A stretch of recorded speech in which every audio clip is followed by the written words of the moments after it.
apa yang terjadi saat ini, di mana 2025 APBD Jawa Barat banyak menghapus aspirasi masyarakat, salah satunya adalah pondok pesantren, lalu bantuan hibah kepada organisasi kemasyarakatan, lalu banyak juga kegiatan-kegiatan yang diusulkan oleh kabupaten kota yang juga dihapus oleh Kang Deddy Mulyadi ya, dalam sebuah proses pembahasan yang tidak melibatkan DPRD. Nah, sehingga itu menimbulkan reaksi di mana-mana dari masyarakat dan juga dari beberapa teman-teman anggota fraksi di DPRD Provinsi Jawa Barat.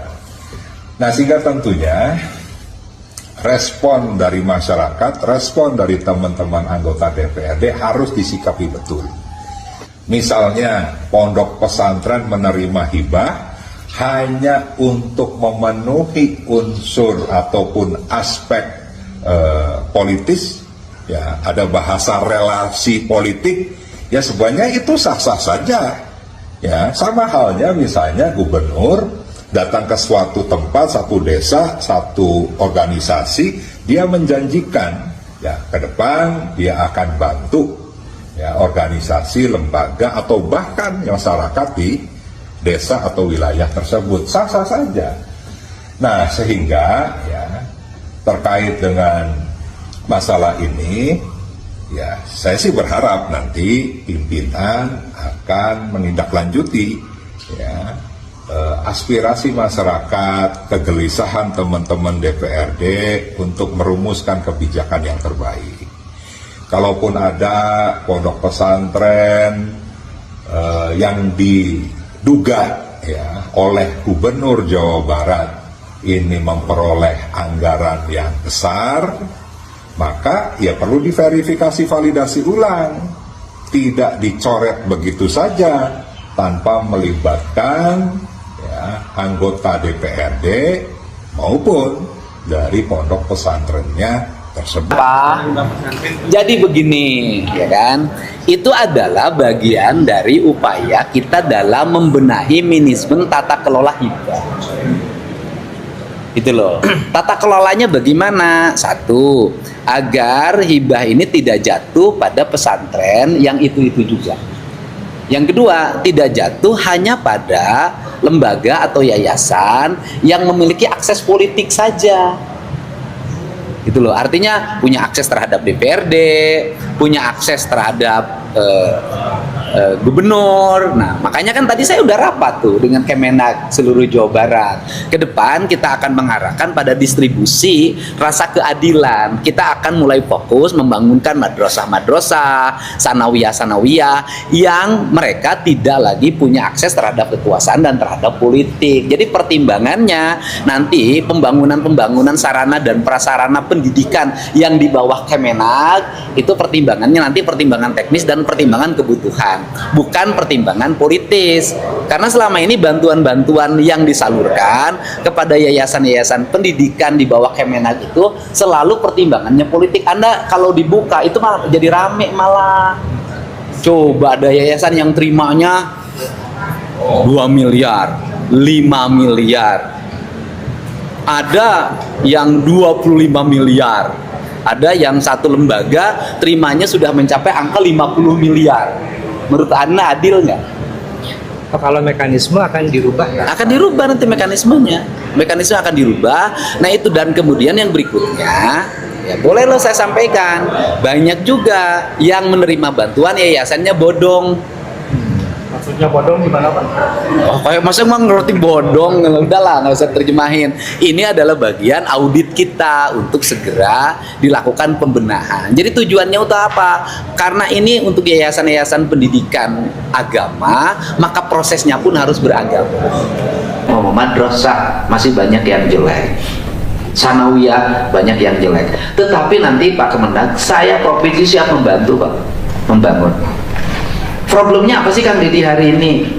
Agak nahan dana hibah untuk itu. Mesti perlu diomongkan lah. Kita tahu apa yang terjadi. Gitu loh. Pertama, yang menerima itu juga Pak. Yang yayasannya berkembang yang punya akses politik. Yang yayasannya berkembang yang punya akses terhadap gubernur. Ustadz di Lemur anu teu boga akses politik, tidak punya akses terhadap gubernur, teu kabagean Pak. Diriungkeun, anu narima anu ngariungkeun mana balik we macan ke dongkul. Emang saya tahu yang begitu Pak. Sampai Pak saya bukain Pak.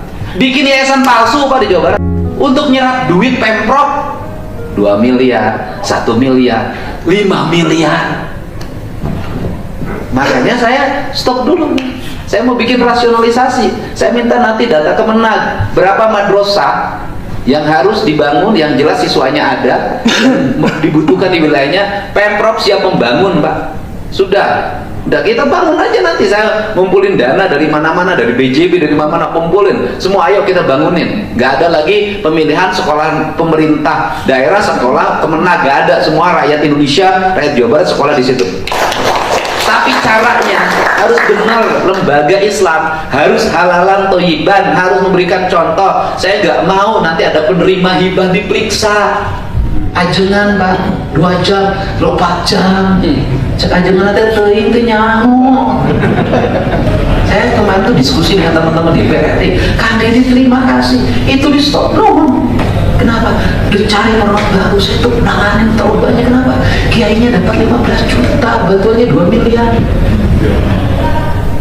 Ya udahlah yang nerima teman-teman kita. Nah saya ingin restu itu Pak. Kalau nggak motor itu Pak. Saking pusing karena yayasannya sudah sering dapat. Bikin yayasan baru mau saya buka. Yayasan baru Pak, nggak terverifikasi. Niel yayasan anyar, nampung 2 miliar, nampung 5 miliar. Sudahlah, bukan saya anti agama, bukan. Justru saya ini adalah sikap-sikap yang begini bertentangan dengan agama. Di Garut itu nyampe berapa Garut tuh bantuan ke yayasan? Ada sekitar 200 hampir tuh 300 miliar. 300 miliar. Garut tuh sampai 500 miliar Pak. Bantuan untuk yayasan. Ada satu yayasan 5 miliar Pak. Bikin yayasan langsung dapat 5 miliar. Aisyah Nawiyah narugruk. Kan saya ingin besar. Kalau mungkin gubernur yang lain nggak berani menghadapi, saya berani Pak. Udah nggak ada masalah. Dicaci maki, dibenci terserah, diomongin mangga. Yang penting saya ini merubah sistem. Saya nggak mau uang Jawa Barat hanya dinikmati oleh beberapa orang itu juga. Ada satu pesantren nerima 50 miliar Pak.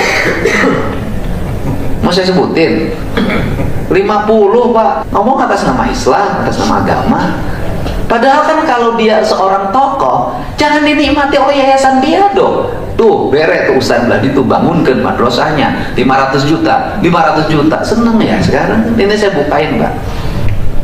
Makanya saya hari ini close dulu, saya bilang nanti dulu, saya nanti nggak mau lagi lewat pendekatan aspirasi, saya mau pendekatan program pembangunan. Kemenag nanti bikin data madrasah-madrasah di Jawa Barat, sanawiyah yang Kementerian Agama tidak mampu, dan di situ tidak ada SMP, di situ jauh dari SD. Jadi begitu gitu loh Pak, harus ada rasional begitu. Ulah rebutan murid.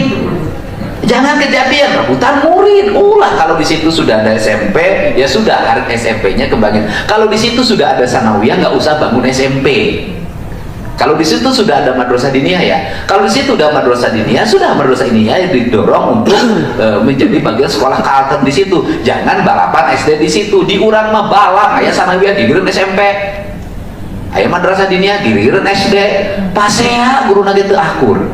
Nah ini kita bikin rasionalisasi karena tujuan kita adalah membuat sekolah ini, tujuan kita anak Jawa Barat sekolah minimal SMA atau madrasah aliyah. Nah ini petakan Pak. Sekarang peta, pokoknya target saya tahun ini anak Jawa Barat hayang 100% sekolah SMA. Apapun caranya harus kita lakukan. Kita masih banyak ruang. Kalau duit dicari itu pasti ketemu. Ini untuk pembangunan, rumuskan dari sekarang, dari mulai perubahan. Nanti di Musrenbang Frog tanggal 5 Mei itu harus mulai nampak Pak. Nanti jadi kita yang membangun Pak, nggak ada hibah-hibahan, kita yang bangun gitu loh. Jadi Pemprov yang bangun. Jadi misalnya ke Kemenag terima bangunannya, kita serahin kunci gitu loh. Saya ingin Jawa Barat tuh antara